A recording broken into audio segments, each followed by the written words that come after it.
Good evening, sir. Good evening, Kamalji. Good evening, sir. Good evening. Are you Yes, sir. hear me? Yeah? Yes, sir. I can hear you, sir. Shall we start the class, sir? Yeah, please. Dr. Akash Yadav has joined from Sri Balaji Medical College, sir. He will present a theory answer for the question Hepatitis B and Anaesthesiologist. Okay. Over to Dr. Akash Yadav. Akash, can you unmute yourself?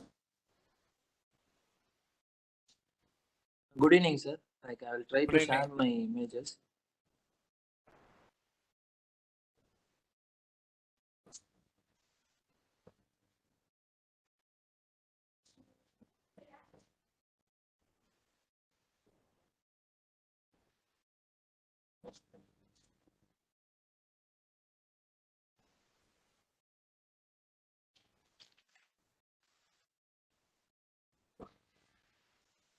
So, good evening, sir and madam. I am Dr. Akash from the Sri Balaji Medical College. Am I audible to everyone, sir? Yeah, you are audible. Sir, am I audible? Yes, I can hear you. Yes, sir. So, the question given for me is today is Hepatitis B and Anaesthesiologist. So, coming to introduction, Hepatitis B is a liver disease. It is caused by Hepatitis B virus. It is a double-stranded DNA virus, and its replication occurs by reverse transcriptase. As you look into the image, there are antigens which are seen. The first one, which is marked as HPS-AG, which is known as surface antigen. When this is found in blood, it indicates active infection of the virus. Then the inside, if you can see, it is the core antigen. Since it is a core antigen, the antigen cannot be detected in the blood. Only the antibodies can be therefore detected. Then comes the HPE-AG, which is known as envelope antigen. It indicates the infectivity level of the virus. Coming to pathophysiology, once the virus enters the body, it reaches the liver and gets attached itself to the liver cell membrane. Then the virus gets transported into the cell. The core particle of the virus then gets released its contents of DNA and DNA polymerase into the liver cell nucleus. Once within the cell nucleus, the Hepatitis B virus DNA causes the liver cells to produce all those antigen proteins, HPS protein and HPC proteins, DNA polymerase, and other undetected proteins can also be released via messenger RNA.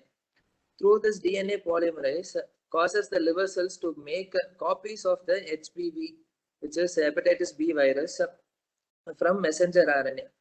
Then the cell assembles live copies of the viruses. Once the live copies are made, these virus copies are then released into the bloodstream, where they can infect the other liver cells. So the incubation period of the Hepatitis B virus is about 45 to 120 days. So coming to the mode of transmission, it can be transmitted through sexual intercourse and perinatal from the mother to the infant, and parenteral, like through blood transfusion, needle prick injuries, through sharp cuts.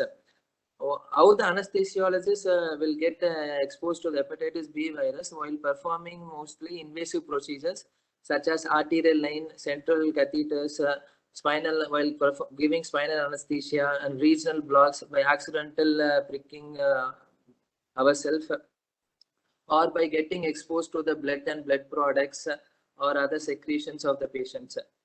So there are some high-risk group people whom we should always suspect Hepatitis B infection, which are the people coming from endemic regions such as South African region, South Asian regions, and sexual workers, dialysis patients, healthcare workers, IV drug abusers, prisoners.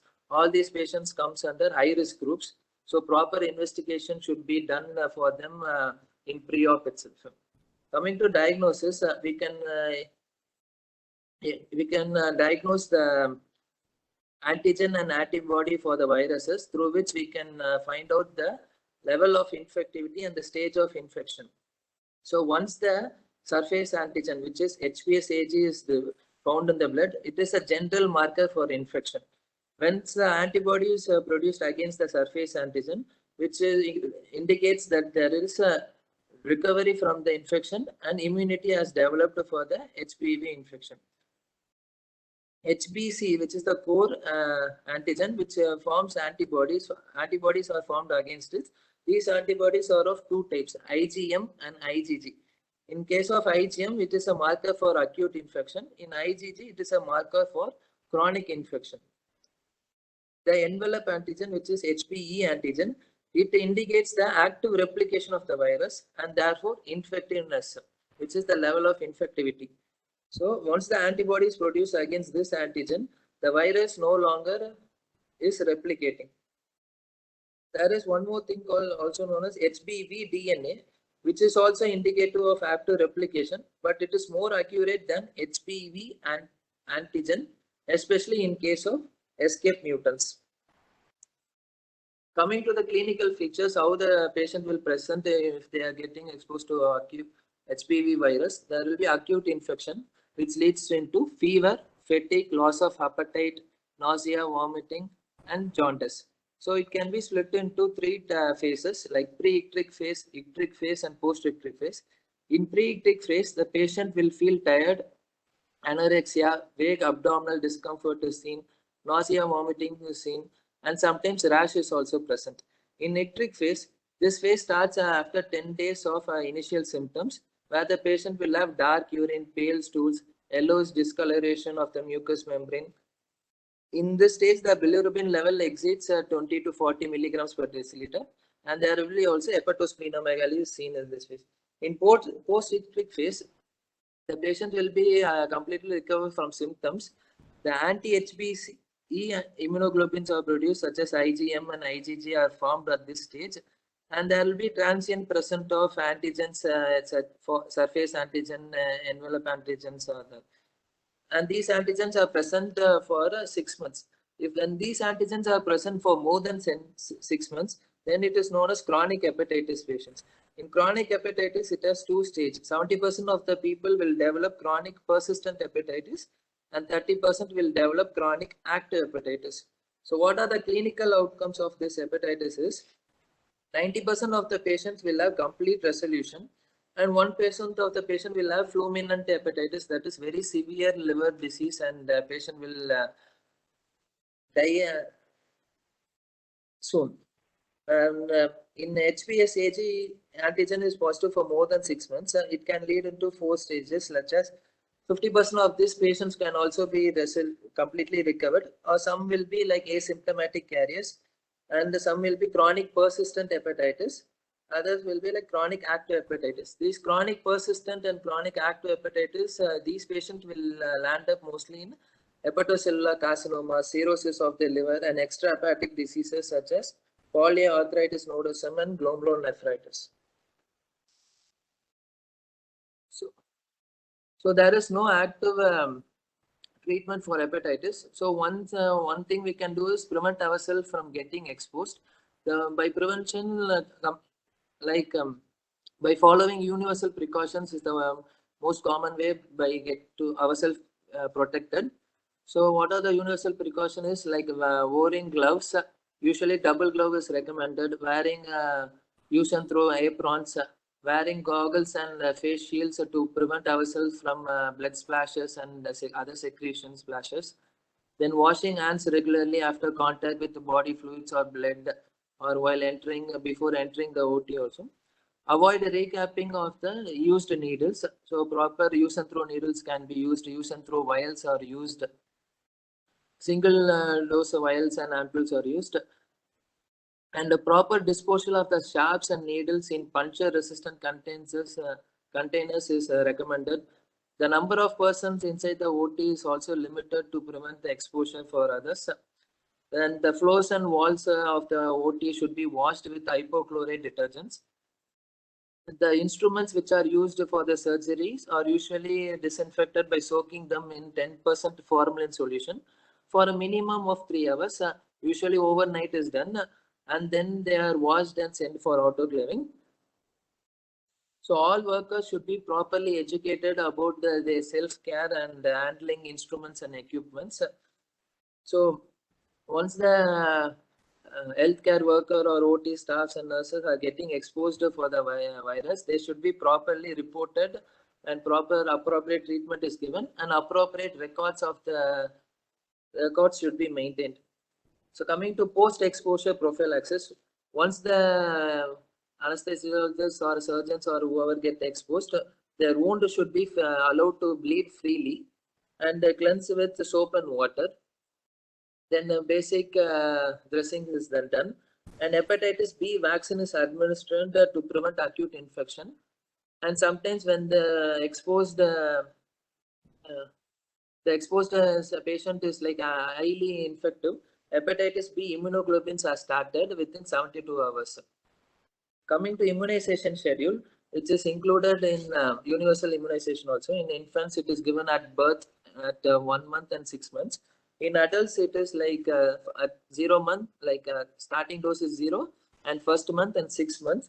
For rapid protection, it is given at 0, 1, and 2 months. Hpv antibody titers are measured for those who doesn't know the active, like how many doses they have done. So Hpv antibody titers are taken. If the titer value is more than 250, no booster dose is required. If the titer value is 100 to 250, at least one single booster dose is required. If the titer value is less than 10, then full 3-dose immunization is required. So coming to the anesthetic considerations, while history taking, we have to look for the patient. For all those high-risk group patients, patient can be either asymptomatic or show mild symptoms like malaise, weight loss, dyspepsia. And while examination, we have to look for muscle wasting, spider nevi, pleural effusion, ascites, splenomegaly, if any, and look for a level of encephalopathies. So coming to investigation, basic surgical routine investigations are done. In full blood count, we will look for anemia, thrombocytopenia, and if the WBC counts are elevated, which shows acute infection. And the prothrombin time is looked for hepatocellular function. This prothrombin time is also elevated in patients with vitamin K deficiencies, disseminated intravascular coagulopathy patients. So baseline renal function test is also done and along with that, the serum electrolytes are done to rule out any electrolyte imbalances there. And cardiac investigations such as ECG and echo are done. So other than hepatic, there are other extrahepatic manifestations of the liver disease. Such as in gastrointestinal system, patient can have portal hypertension, where the portal pressure is more than 10 millimeters of mercury. So this leads to ascites, where in ascites there will be increased intra-abdominal pressure which compress the aorta and IVCs. Sometimes patient will develop splenomegaly, which leads to thrombocytopenia. And gastric and esophageal varices are present in portal hypertensive patients, which mostly leads into hemorrhages. And gastric emptying is delayed, which leads to increased risk of aspiration. So in GI bleed syndrome, octreotide and vasopressins may be added to reduce the bleed. In portal hypertension, beta blockers can be used. For ascites patient, sodium and water restriction is required. Sometimes abdominal paracentesis is done. If there is abdominal paracentesis is done, simultaneous infusion of colloids and human albumin might be required. In cardiovascular system, it is all the liver diseases mostly will be in high cardiac output state, and the systemic vascular resistance is low. In respiratory system, diaphragmatic splinting from ascites can be seen, and the presence of pleural effusion restricts the alveolar ventilation, and reduced FRC due to ascites are the predisposes to atelectasis and hypoxia.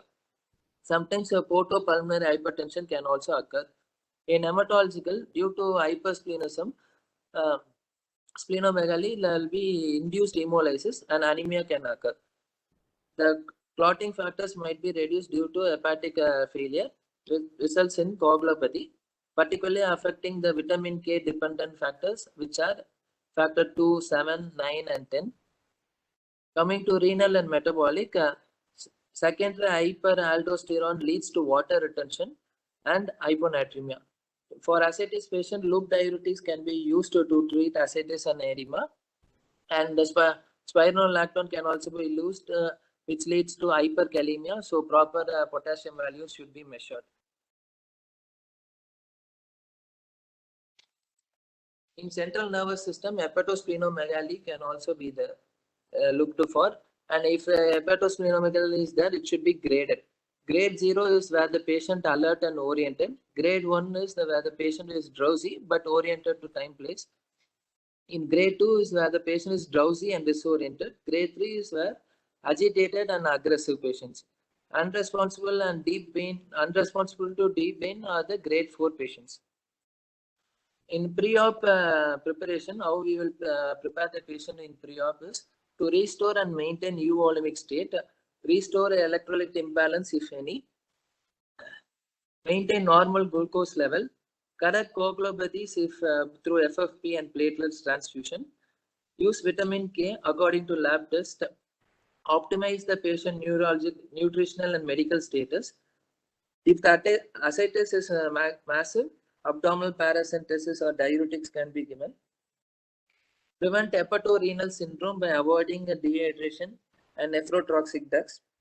And renal contrast and all is avoided to prevent renal dysfunction.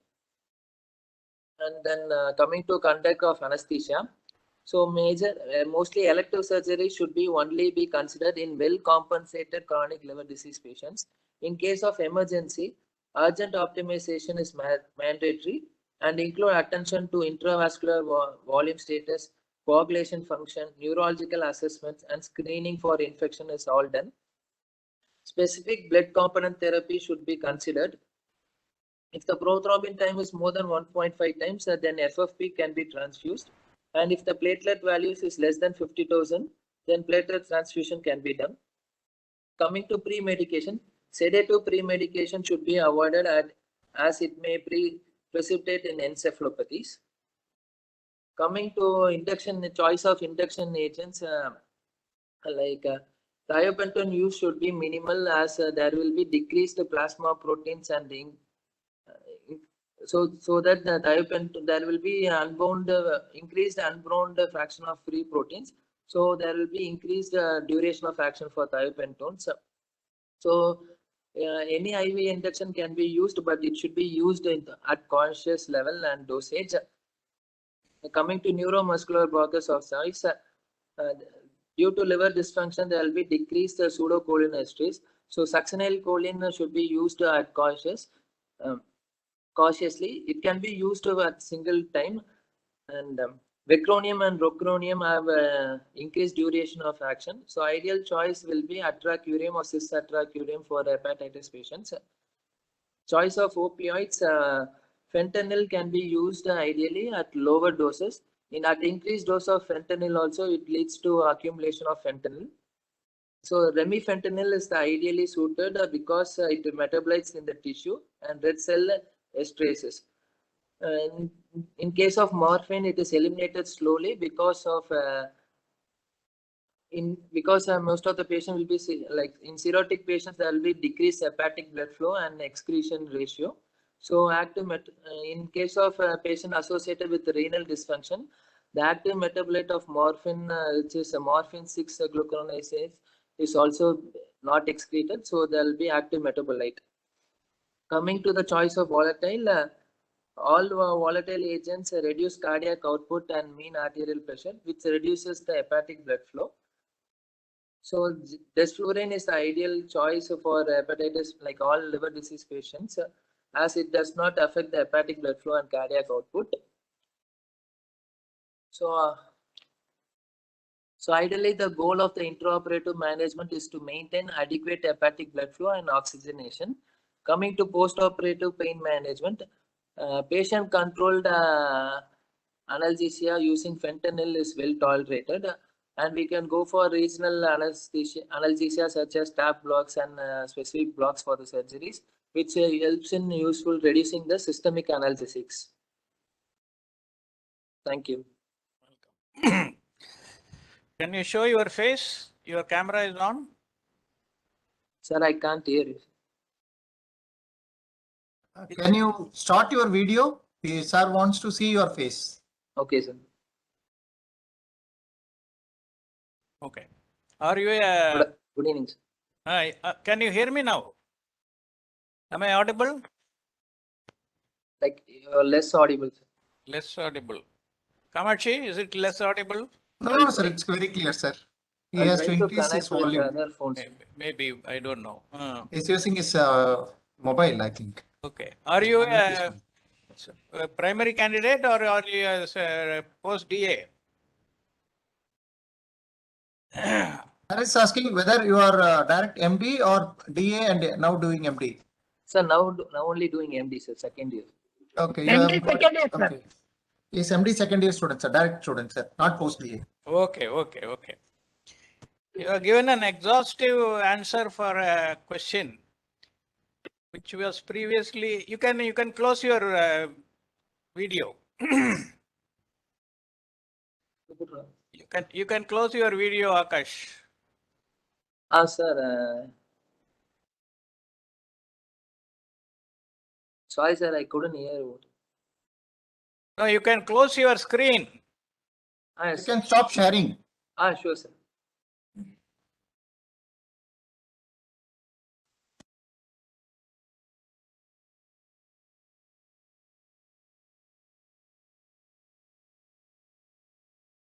Stop sharing option is on the top left corner. Okay, sir.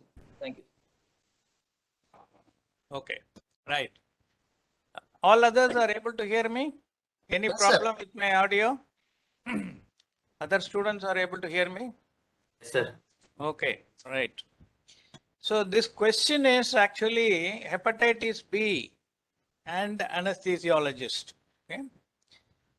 So why not they give the question as anesthesia implications of hepatitis B? They have given specifically a question is repeatedly this may be asked in the theory paper, hepatitis B and anesthesiologist. So even though Akash has given an exhaustive answer and covered the entire topic which we are going to follow after this theory question, he has given and helped the next presenter with almost all the factors that we have to discuss in the case of a compensated or decompensated liver disease case.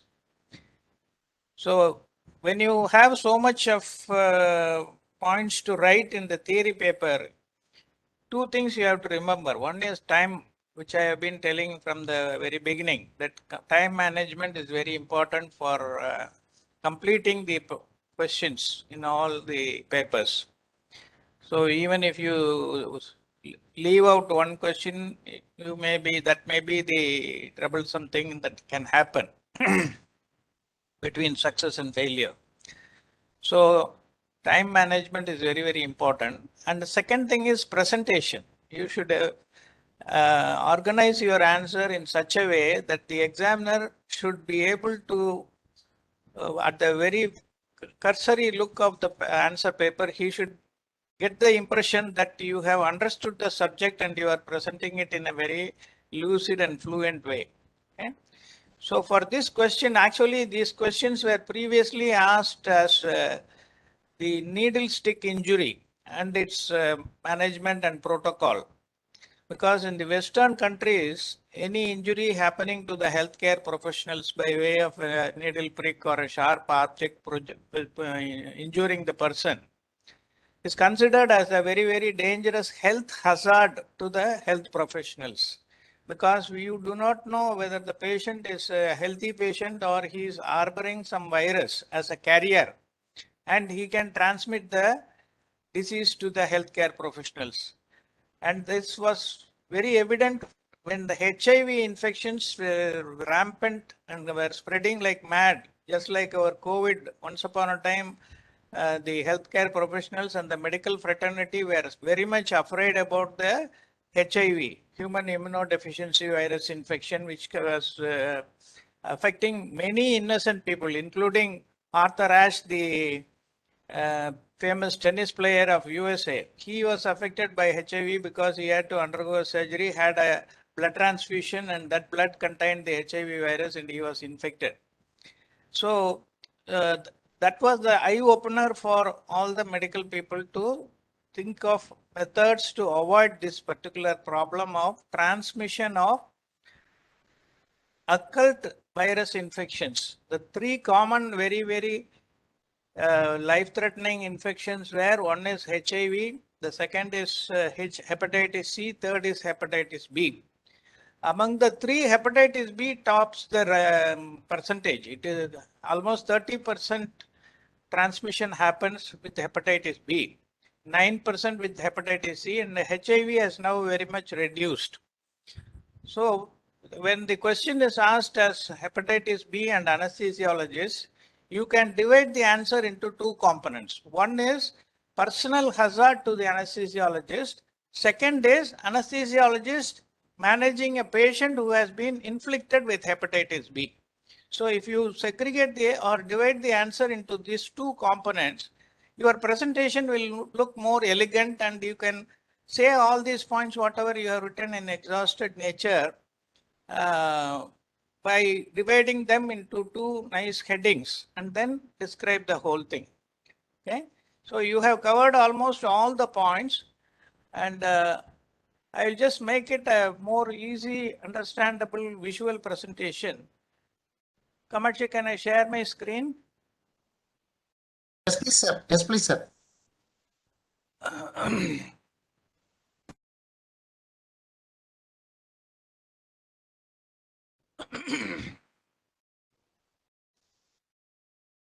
Is it Visible, sir. Visible, sir. Yeah. I'll just go.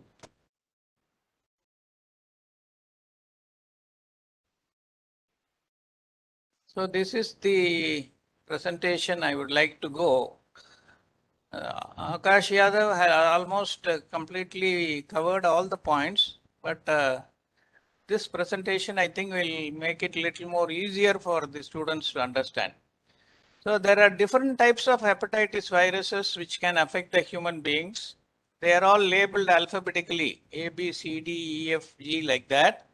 And among that, hepatitis B stands out because it is the only DNA virus. All the rest are RNA viruses. So all the RNA viruses except hepatitis B, which is a DNA virus, and the viral hepatitis caused by the hepatitis B, you can say the presentation here itself. It can be classified as acute hepatitis with a self-limited liver injury less than a short period, and it can be a chronic hepatitis also with inflammation which can be lasting for more than 6 months also. So there are two types of presentation in this infection. One is acute, another is chronic. And the pathological consequences include development of chronic hepatic insufficiency. It can go up to cirrhosis or hepatocellular carcinoma. So when the chronic form occurs, unfortunately, in some individuals, it can lead to chronic hepatic insufficiency, cirrhosis, or hepatocellular carcinoma. In addition, it can be transmitted to other people also. They can be carriers to infect other people. That is the most dangerous thing. So if a doctor does not know that he has been infected, he may not be exhibiting, he may get a fever and it may be an acute thing which later on may become a chronic and he can be the carrier. And in the earlier days, there were so many cases where anesthetists, without knowing that they have been affected by chronic hepatitis B, have died after 2 or 3 months of the needle stick injury or some cut that they have had while cutting an ampule, something like that. And then people have expired also because of the infection. So what does the virus do? It interferes with the function of the liver while replicating in the hepatocytes. The immune system is then activated to produce a specific reaction to combat and possibly eradicate the infectious agents. And the consequence of pathological damage, the liver becomes inflamed. And you must know the structure of the hepatitis B virus as he described to understand about the method of identifying active and passive or carrier infection. So for that you have to understand the structure. It has got 3 coatings. The outer one is called the surface protein. They are all proteins which are covering the virus. The DNA and is inside. The outer covering is called the surface protein. There are three types of surface proteins, small, medium, and large, which are all totally called as HBsAg. That is hepatitis B surface antigen. That is this acronym stands for hepatitis B surface antigen, HBsAg. And then there is an inner layer which is called the core antigen, which is called hepatitis B core antigen, HBcAg. And then there is an inner layer between these two, which is called the E antigen. So that is called HBeAg. So there are three types of antigens. One is surface, another is the core, another is the E antigen. And this surface antigen core protein is the one which is going to tell you about the current infection. And as he said earlier, the E mainly indicates the replication, whether the infection is still active and going on or it has become standardized. And the core antigen tells you about the chronicity, whether it is an acute infection or a chronic infection. Is measured mainly by the HBcAg. So HBsAg surface tells you about the infectivity, whether the person is actually infected or not. HBc tells you about whether it is an acute or chronic, because to find out acute, you have to measure the immunoglobulins also. If you get IgM along with HBc positive, it is an acute infection. If you get IgG along with HBc, then it is a chronic infection. Then HBe tells you whether the chronic or acute state is still actively replicating or not. So when you want to analyze serologically the nature of the disease, you have to do all the three antigen levels in the blood. That will be HBsAg to assess the infectant, HBc with the IgM or IgG to find out whether it is acute or chronic, and HBe to find out whether it is still actively replicating or not. So this should be clearly written in your answer. And to make it understand, there is a small series of picture. When the virus comes into the body, it first goes and attaches itself to the membrane of the hepatocyte or the liver cell. So the virus is sitting here. It has not entered the cells properly. The second stage is it starts entering the cell. The virus goes into the cell, into the cytoplasm. And the third stage is it goes to the nucleus of the cell, hepatocyte, and starts attacking the DNA and causes DNA polymerase cells in the liver nucleus.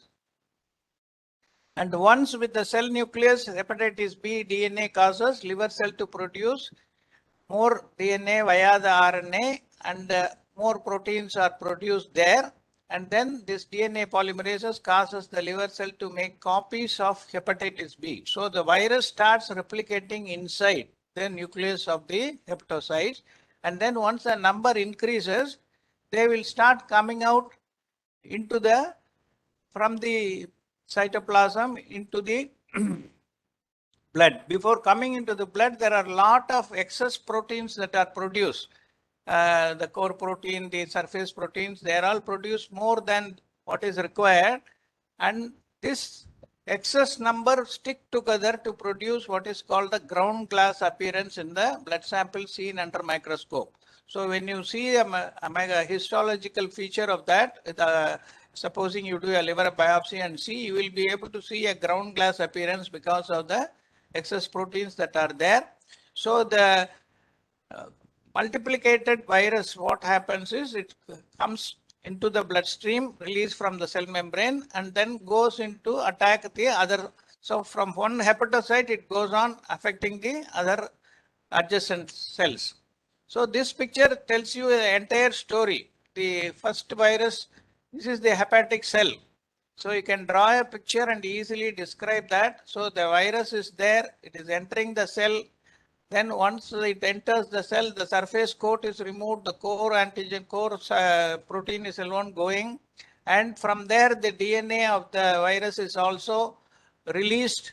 And then the DNA enters the nucleus of the hepatocyte. There it undergoes transcription, produces the protein, comes out, translation occurs.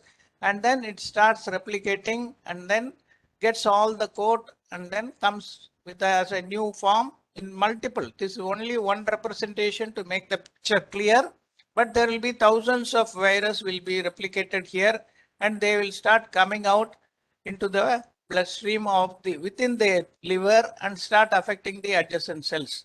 So like that, it causes the infection in the entire liver to damage that.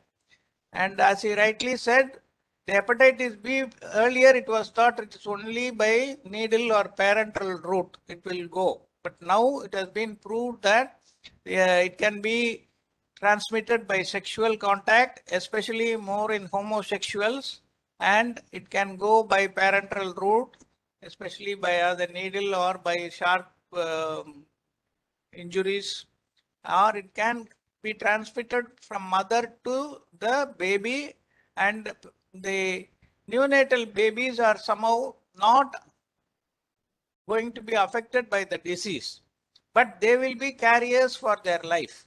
So any mother who has been tested positive for HBsAg should be, the baby should be immediately after birth should be vaccinated, and it should be watched through the life for, and they will be active carriers and they can easily transmit.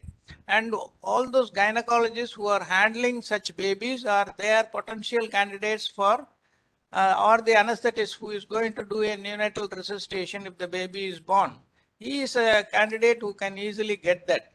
So if the mother is a positive person, it should be documented in the case sheet and it should be written in bold red letters in the records so that all personnel handling that baby will be taken care of and will be safe. And the high risk infection groups, there are people from endemic areas, babies born to mothers with chronic hepatitis B, or intravenous drug abusers, people with multiple sex partners, patients who are on hemodialysis, healthcare personnel who come in contact with blood, and almost all the members of the mentally retarded, that is psychiatric people who can bite or who can make injuries with their nails. If they have been infected, they can transmit easily. So these are all the categories of people who are likely to get infected. And there are three antigen antibody system, which I told earlier. There is a HBsAg and an antibody produced to counteract this. HBsAg is the antigen and anti-HBs antibodies are produced. So they appear within 1 to 2 weeks of infection. So if a person get infected with that, if a needle stick injury occurs to me today, it will take 7 to 14 days for me to get the symptoms. So the first appearance of HbA1c, if you do a serum examination, you won't see that up to 7 days. So after 7 days to 14 days, or even up to 11 to 12 weeks, we may have to wait. After exposure persists, you will get the HBsAg as positive. Then it may persist for 1 to 6 weeks. And then if this happens, it is called an acute hepatitis B. Whereas in chronic patients or carriers, HBsAg persists for many years and they become carriers who can transmit the disease. So it is the marker of infectivity. As I said earlier, HBsAg is a marker of infectivity. And it can be not only found in the blood, but it can be found in saliva, urine, semen, tears, sweat, and breast milk, but in a smaller quantity. The blood will have the maximum quantity, but other things also can test as positive. And antibodies appear after the HBsAg antigen disappears, even after several weeks. So the antibody titer, if you check, it will be positive for a long number of days or months. And it is a protective antibody and can persist for many years also. So this is very important because if a person has got antibodies, he need not take the vaccine or the immunoglobulin because he's already been protected by the infection. So the knowing about the antibody titer also is important to decide whether he should take the vaccine or not.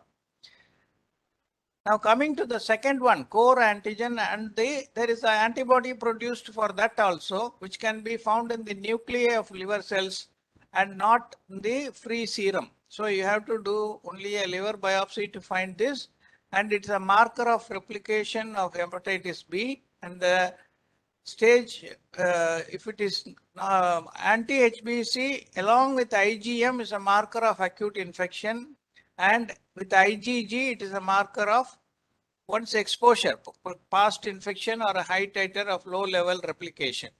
So HBC estimation should always be done along with immunoglobulin level also, either IgM or IgG. That point should be remembered. The third one is the HBE, the third protein, which is a soluble antigen. It's a reliable indicator of active replication. So anti-HBE marker if it is present, it indicates a reduced infectivity. So if you find a lot of anti-HBE antibodies, it indicates that the patient will not be able to infect other people because it will try to take care of that and control the replication.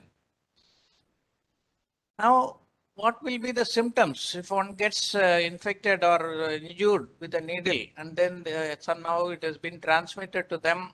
They may get fever, fatigue, loss of appetite, nausea, vomiting. All the features of liver problem will be there, joint pain, jaundice, but it depends on the severity of the disease. So some people may have a very minimal symptom of fatigue, fever and loss of appetite for a few days and completely recover, because majority of the viral infections affecting the liver, by God's grace, majority of our self-limiting and spontaneous recovery is possible. Very, very small percentage only go for the so-called fulminant type of infection and death can ensue. But majority will go away with this. So, but if it stays for longer and becomes severe, then you can have the other features. Now, the clinical outcome of hepatitis B infection can be acute hepatitis B, which will resolve in 90% of the cases. It can be fulminant and become very severe in 1%, and it will be definitely resulting in death. The remaining 9%, they may have this HBsAg positive for more than 6 months.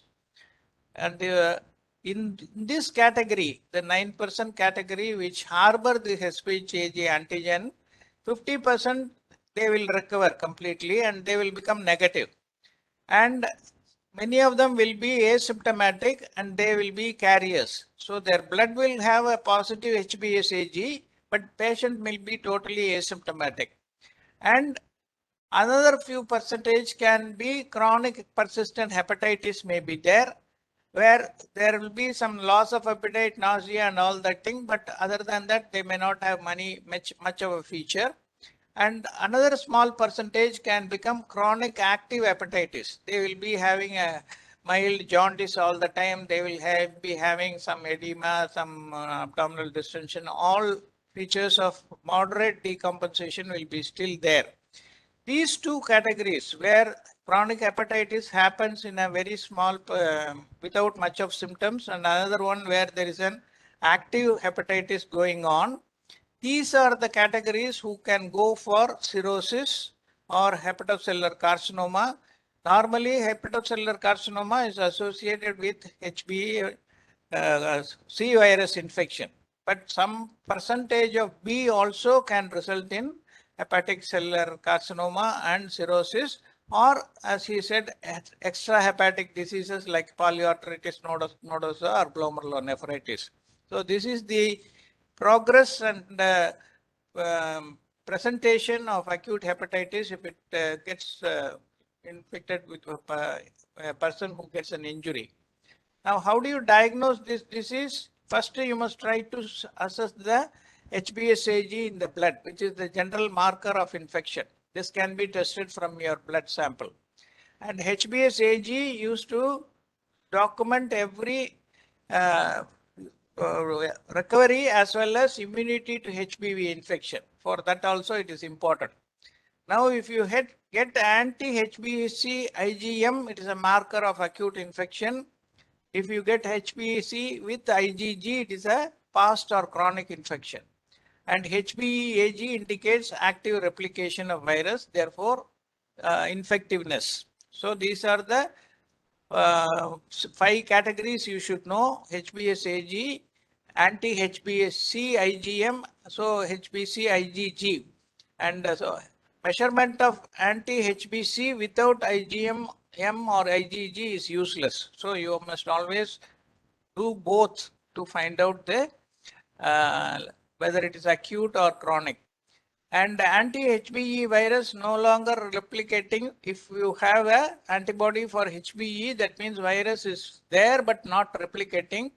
And there is another category, what we mentioned as HPV DNA, indicates active replication, but this is not usually done, mainly used for monitoring response to therapy.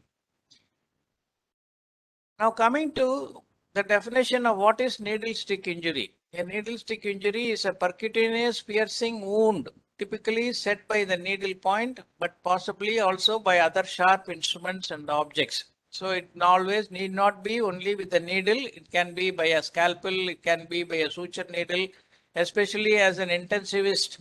When you try to put a central line, you always use a scalpel to make a small nick to introduce your dilator. Then you take a bite at the end of fixing the catheter. So all these things you are likely to get injured with that.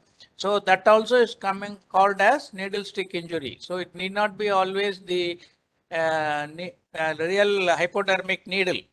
So which areas you are the situations where you can get this injury? You can have it in patient's room, in a ICU or operating room, in the outpatient 8%, emergency room 8%, the lab 15%, the other places 13%. So they have identified which locations are notorious for causing this injury.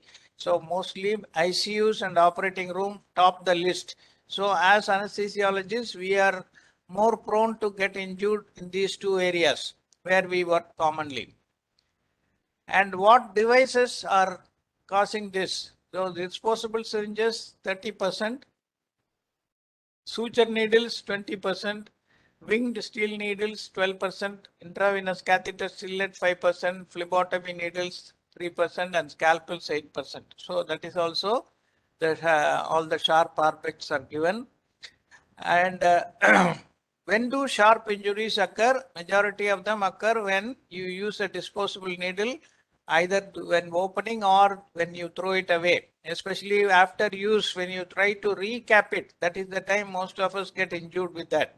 Or when you're administrating injections, especially in children.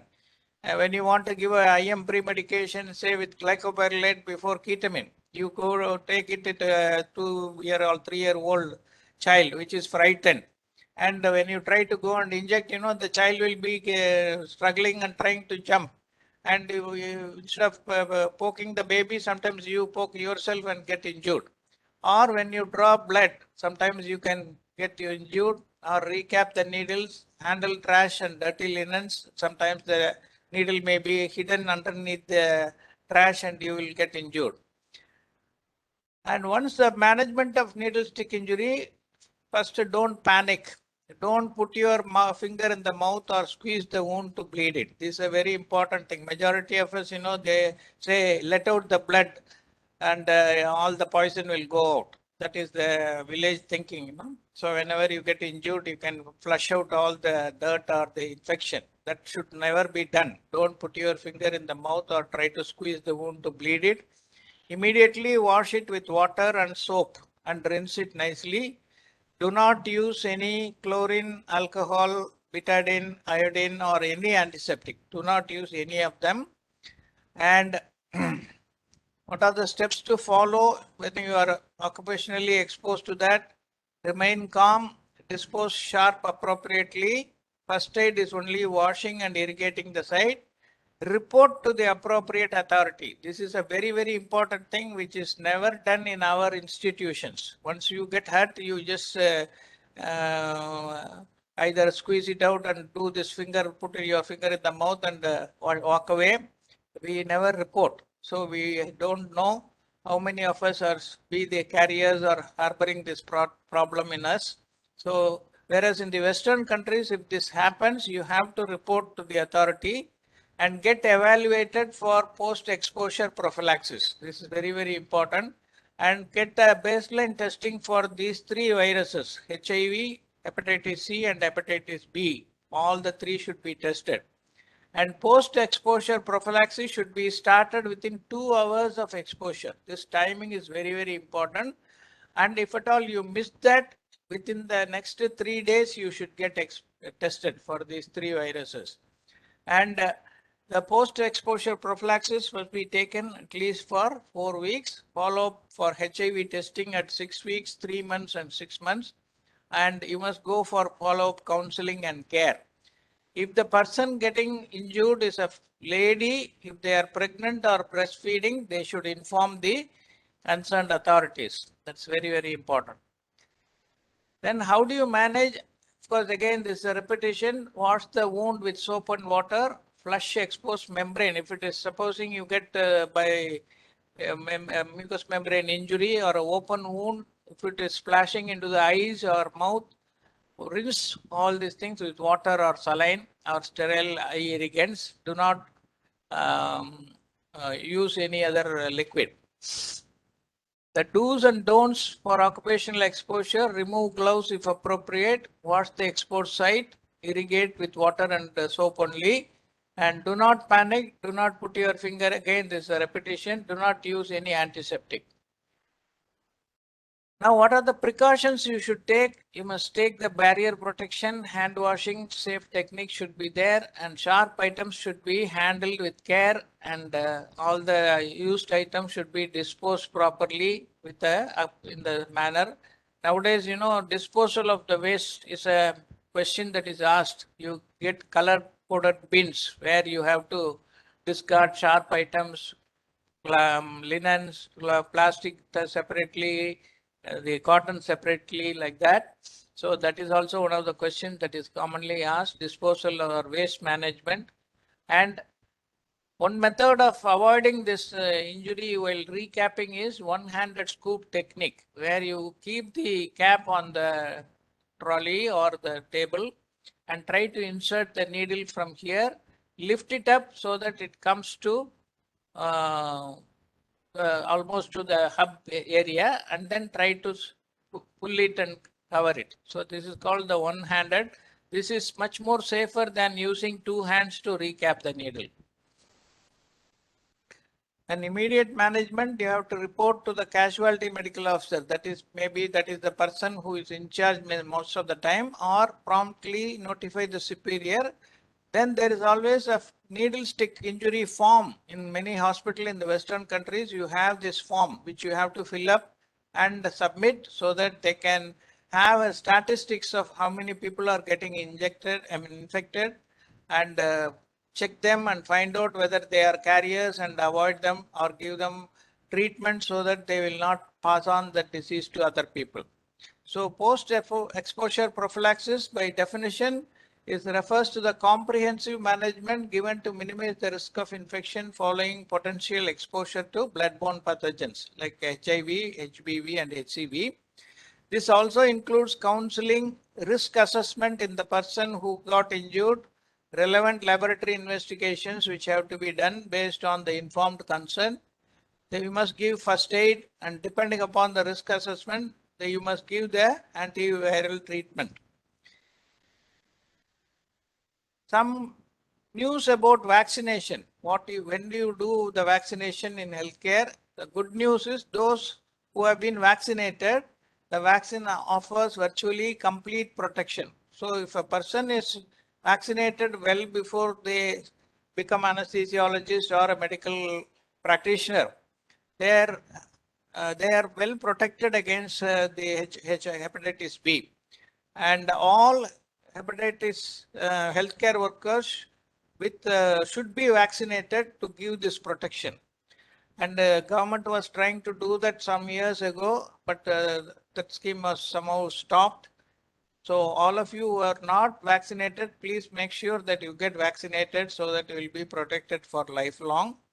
And the bad news about this, most SPCs are not vaccinated. This is the truth. Majority of our doctors are not vaccinated, and 6 to 10% do not develop antibody. That is one small thing. Small percentage may not develop the required antibodies. So repeat vaccine may be needed, and the 50 to 75%, 75 health workers die from hepatitis B every year. So without knowing that they got injured, at least 50 to 75 of them die every year. This is a very sad news.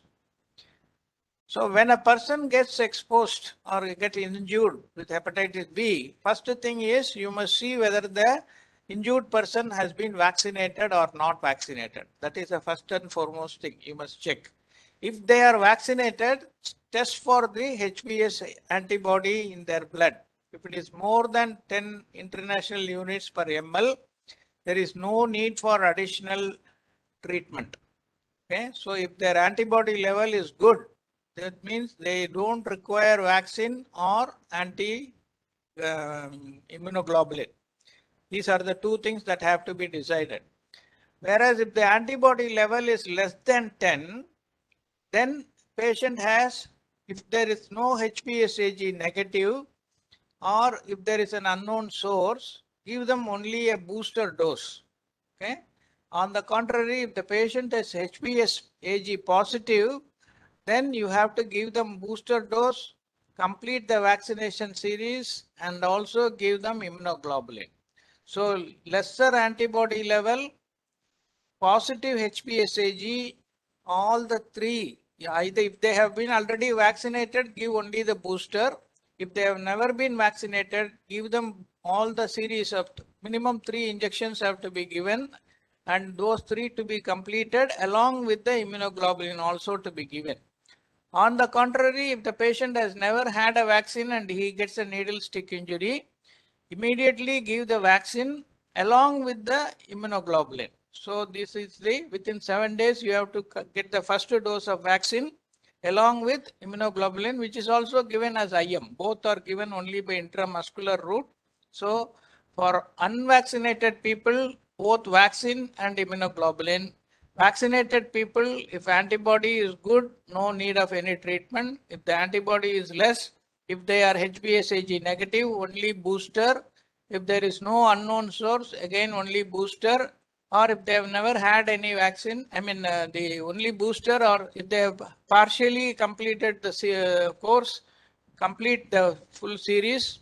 And if they are positive for HPSAG, both the vaccine as well as the immunoglobulin to be given. So this is a very important knowledge we all should have.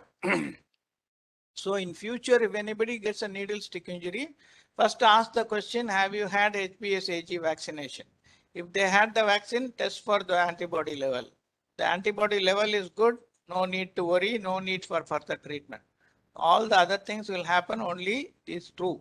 And ultimately, there are only two treatments. One is the vaccination, second is the immunoglobulin injection. So who needs both, who needs only vaccination to be decided based on these factors. So the principles providing post-exposure prophylaxis should be non-discriminatory. You should maintain confidentiality. You should not be going on telling that so-and-so got injured, he tested positive for HPSAG. All these things should not be revealed. It should be kept confidential, and detailed informed consent should be got from the patient for all the tests that you have to do. And the precautions, universal precautions. This is also one of the short note questions. What are the universal precautions which were mainly introduced for HIV patients, but now extrapolated to other viral infections also? Hand washing before and after all medical procedures, safe handling and immediate safe disposal of sharps, like not recapping needles, using special containers, using needle cutters and destroyers, using forceps instead of fingers for guiding sutures, using vacuum trains wherever possible, and safe decontamination of instruments, protective barriers, and HP worker who has a cut or abrasion should cover the wound before providing care. He should not touch other people with a bleeding wound. So these are all called the universal protections. And this is the hepatitis B vaccine, which can come the name of Shanvac, which is 1 ml. It has got both for pediatric and adult. The other preparation is BVAC. It's also a vaccine. This is the international hepatitis B vaccine schedule for all ages. You have to give 3 doses for an infant within less than 1 year. Within first as early as possible. After birth, you have to give 1 dose. Then at 1 month interval, you have to give the second. And after this, 6 months later, you have to give. So for a pediatric patient at birth, first month of age and 6 months, this is the 3-dose regime. 3-dose vaccination for more than 1-year-old child as well as adults. Whatever time you are giving, from that date, 1 month later, 1 injection, and 6 months later, another injection. This is the 3 injection schedule for older children as well as adult.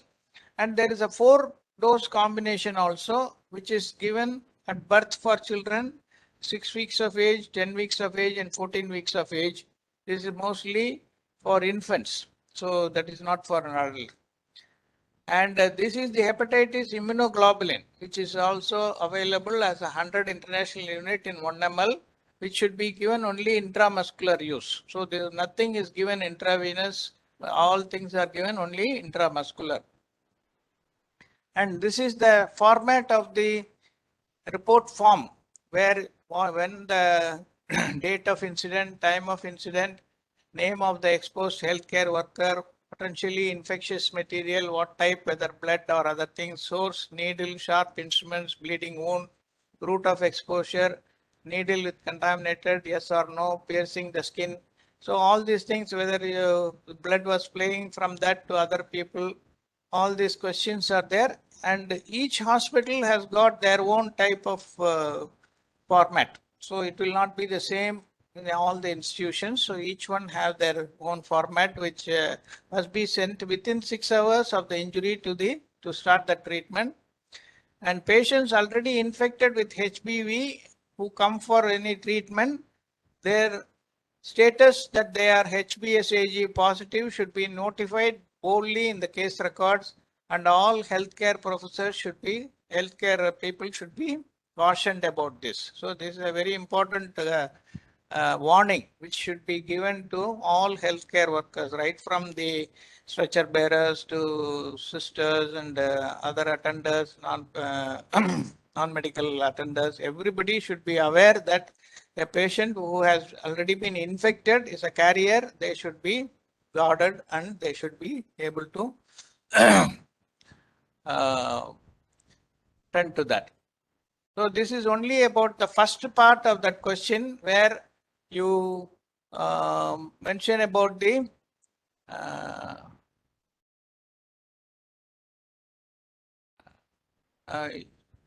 possibility of infection occurring to the anesthesiologist.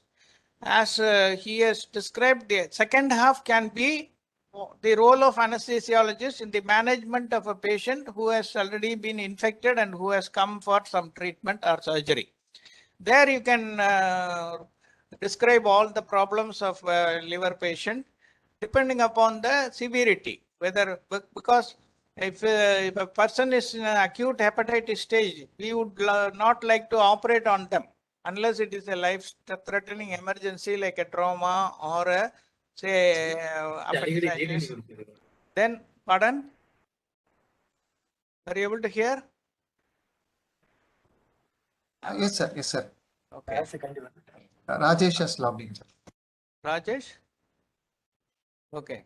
So this is the second half. So I will not go into that detail because it will be a repetition from what we are going to hear from the next case presentation. So whatever that you want to describe about the management of a patient with a liver disorder, that can be, but this much of extensive presentation of that particular second half of managing a patient with decompensated liver disease will be a time-consuming answer. So you have to write that as a points in precise. What are all the problems? I mean, the involvement in the various systems. How do you optimize? And one thing he has missed in that is the risk stratification, how you assess the risk involved about the mortality, and then optimize the patient, and then take up the intraoperative management, post-op care. All those things can be in a briefly written so that you will save time, and at the same time you can attend the